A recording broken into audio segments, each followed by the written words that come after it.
Fala pessoal, tudo bem? Estamos aqui no quarto episódio e hoje a gente vai falar sobre o shopping JK Iguatemi, que é o shopping mais novo de luxo em São Paulo.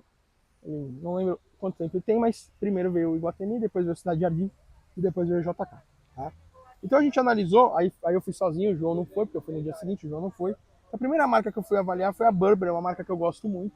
Eu tenho produtos da Burberry, é um produto de muita qualidade, é um produto muito legal. De novo, eu só estou fazendo assim para esconder, porque eu não quero que as pessoas apareçam no meu vídeo, tá? Enfim, a Burberry ela é uma marca extremamente interessante. Ela tem uma fachada da cor tradicional da marca, que é o preto. Tá? Ela fica na entrada do shopping, ela é uma loja muito grande e essas lojas de luxo têm que ser imponentes. O shopping JK, os três shoppings, eles têm marca de tudo. Você tem, por exemplo, se não me engano, acho que é no Cidade Jardim, tem a Renner. Tem lojas que não são tão de luxo, tem a Zara nos shoppings, que não são tão luxo, mas essas marcas de luxo, essas grandes marcas, elas têm que ser imponentes, elas têm que ter lojas muito grandes, até como posicionamento de marca. Tá? A cor preta traz esse luxo e poder, o interior são cores claras que contrastam com o preto da fachada. Então a Burberry tem lá os vendedores, tal, tem os produtos, mas assim, basicamente, pessoal, o que eu pude ver é que as marcas não são muito diferentes uma da outra. Quando a gente começa a olhar estrategicamente, elas não se diferenciam. Lógico, produto diferente, o atendimento, às vezes uma cor aqui, uma cor ali, tal, mas basicamente todo mundo é muito parecido um com o outro. Depois a gente foi para Saint Laurent. A Saint Laurent, ela também fica na entrada do shopping, mas ela fica na entrada atrás do shopping, ela não fica ali na frente.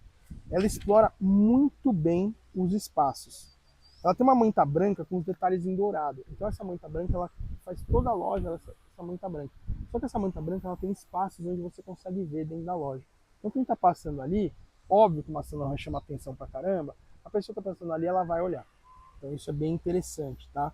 É possível ver fora do shopping, interior da loja. As estruturas de metal dão um ar moderno. Então ela tem inteiro dela tem essas estruturas de metais, ela dá um ar moderno. Ela tem até uma parte assim, parece umas janelas, como se as janelas estivessem olhando para você no centro da loja. Isso é muito interessante.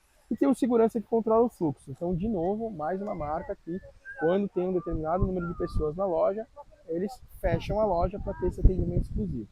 Felipe, todas as marcas fazem isso. Não vi todas, eu fiquei bastante tempo em shopping, eu já fui muitas vezes nesse shopping e eu não vi todas as marcas fazendo isso. Bom, a outra marca que a gente avaliou, que eu avaliei na verdade, foi a Chanel. Então a Chanel tem o branco e o preto que dão o tom da loja. De novo, é uma loja extremamente imponente. Apresenta esse glamour global da Chanel, então você tem peças, você tem campanhas, você tem fotos que apresentam esse glamour da Chanel. Não tem grandes vitrines. Por quê? Isso é uma estratégia que eu vi também que eu achei muito interessante. Você aguça a curiosidade. E aguçar a curiosidade, você não tem uma vitrine tão grande com tantos produtos, você aguça a curiosidade para as pessoas entrarem. Mas eu achei a Chanel extremamente ousada e dou um ponto positivo para eles, porque ao lado de concorrentes que têm vitrines chamativas, ela não usa essa estratégia. Então, quando a pessoa está passando, ela vai ver lá uma Prada, uma Boss, eu não lembro direito quais são as lojas que estão do lado, mas vamos supor que seja a Prada e a Boss, tem vitrines, tem um monte de produtos. Aqui na Chanel, não. Então, tem pouquíssimos produtos ali na vitrine, é uma vitrine muito pequenininha, pouquíssimos, mas aguça a curiosidade, isso é muito bom. Tem fotos conceituais espalhadas pela fachada exterior, o que é muito bom, porque chama atenção, dá aquele desejo, as pessoas se conectam com isso. Caixa de vidro com a sensação de produto exclusivo. E, só uma curiosidade, a Coco Chanel, que foi a criadora da Chanel, ela morreu aos 87 anos, em 1981, trabalhando. Lembrando, tá, que esse material ele tem um e-book com histórias e imagens que depois você vai poder baixar gratuitamente para ver. Depois eu fui na Zegna, né, que fala, e achei uma loja interessante. Ela tem um layout na cor preta, uma foto e um painel interativo que chama muito a atenção na porta. Ela não é uma loja tão grande, ela fica de esquina, então ela tem painéis e fotos que chamam muito a atenção. A prateleira de sapatos se vê de fora da loja, isso também me chamou a atenção, por quê? Porque sapato é um produto extremamente desejado pelas mulheres, então quando você está vindo no corredor, você vê de longe aquela prateleira de sapatos, quando você está passando na porta, você também vê a prateleira. Então eu achei assim, bem interessante, a porta é bem grande e você consegue ver. Isso me chamou a atenção. Sem vitrine, também é um convite para entrar na loja. As cores claras no interior da loja, outra coisa que é bastante interessante, e logo apenas na entrada. Então uma coisa que eu vi bastante é cores contrastando fora escuro, dentro claro com uma luminosidade dando protagonismo do produto. poucas marcas trabalhando o logo e algumas marcas nem trabalhando a sua cor original. Da Zegna, sinceramente, eu não sei qual é a cor original dele. Depois eu fui para Balenciaga, que eu gosto bastante, até assisti também no Netflix, tem um documentário que fala sobre o fundador, é muito legal, é um espanhol. É a única que aposta só em cores claras, isso me chamou a atenção. Quando todas as marcas têm a fachada escura e dentro claro, a Balenciaga já é claro inteira. Ela também fica na esquina, fica perto ali de restaurantes bem chiques ali do shopping, ela fica na esquina e ela trabalha todo o seu layout é de vidro. E esse layout de vidro ele não tem nada tampando, são prateleiras. E aí eles têm bolsas e tênis como produto de destaque nessas lojas. Então você já vê os produtos logo de cara. Tem uma excelente circulação dentro da loja, então tem uma mesa assim para atender as pessoas. E também uma circulação muito boa assim dentro da loja. Então você pode tranquilamente andar, visitar todos os produtos e tudo mais. A iluminação é bem clara e chama muita atenção. Mas tem uma coisa, olha como eu falo que é storytelling. A Balenciaga, nos últimos anos, ela criou muitas campanhas bem polêmicas. Bem polêmicas, né? Campanhas aí que eu até conto no e-book uma delas. Isso não é explorado. Só que essa campanha polêmica, ela tem a missão de provocar, de trazer um choque. E isso a gente não vê na loja.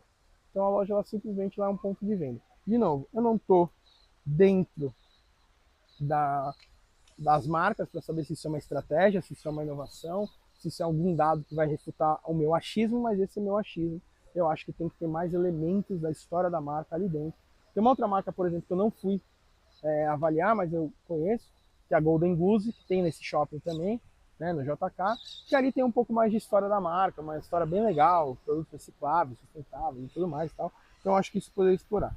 E a porta de metal com vidro dá um ar moderno, então ela é uma loja mais moderna, ela não tem tanto uma tradição como a Rolex tem, como a Montblanc tem, como a Gucci tem, como a Prada tem, essa tradição, a Hermès, né, que são móveis de madeira, tal, eles não têm essa tradição, porém, muito interessante é que o metal dá esse ar moderno.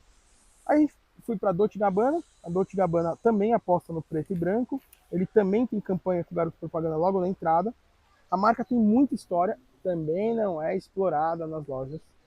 O chão preto contrasta com o interior claro, isso é padrão, tá? Eu vi. Os móveis mesclam preto com o vidro, o que dá um ar moderno. Então, assim, uma coisa que o marketing de luxo ele tem bastante, que a gente tem que ver, é assim, eles têm que trabalhar a inovação e a tradição ao mesmo tempo. Só que são coisas, teoricamente, que não combinam. Como água e óleo, né? Eles não se misturam. Eles têm que se misturar. Mas quando você trabalha inovação, você deixa um pouco de lado a tradição e vice-versa. Então é uma estratégia, um desafio, na verdade, um desafio estratégico que as marcas de moda têm, que é você trabalhar essa tradição e a modernidade. E isso na loja eles estão conseguindo resolver muito bem. Tá? Manequins. Eles não têm manequins, tem uma inovação que eu achei bem legal, não tem manequins. Então, no teto tem umas cordas, umas correntes, e elas penduram a roupa, né? Então essa camiseta ela fica pendurada retinha, uma bermuda, um tênis, então eles montam um manequim com essas cordas. Eu achei interessante, chama atenção. Chama atenção. E aí também essa resposta do moderno para o inovador, né? Do tradicional para o inovador. Então eu estou mostrando a roupa, que é a roupa tradicional, de uma forma inovadora. Então essas respostas eles estão dando muito bem. E para finalizar, a Boss. A Boss tem, ela é um pouco mais moderna, então só para vocês saberem, existe a Hugo Boss e agora existe a Hugo e a Boss. A Hugo virou uma marca mais jovem. Por exemplo, a cor predominante da Hugo é o vermelho. Eles trabalham muito o vermelho e o azul. E virou uma loja mais jovem. A Boss manteve a tradição da Hugo Boss. Eles trabalham mais o preto, branco e agora o marrom. Tá? É uma cor que eles estão trabalhando. Então, o marrom você vê isso na loja e também nos produtos. O preto na fachada, interior marrom, layout e também os produtos que você tem lá na Boss. A vitrine é muito bem iluminada, os preços são visíveis. É o mesmo padrão da loja do JK e do Shopping Morumbi, diferente do que eu falei da Montblanc, que não tem o mesmo padrão, a Boss tem o mesmo padrão. Aliás, no Outlet Catarina também, é o mesmo padrão que eu já fui. Tem banquinhos para descanso e os vendedores são extremamente atenciosos. Bom, pessoal, aqui a gente encerra o quarto episódio e encerra os episódios do Shopping. Agora eu vou para o quinto e último episódio dessa série, onde eu vou falar dos insights e da conclusão que eu tive desse material.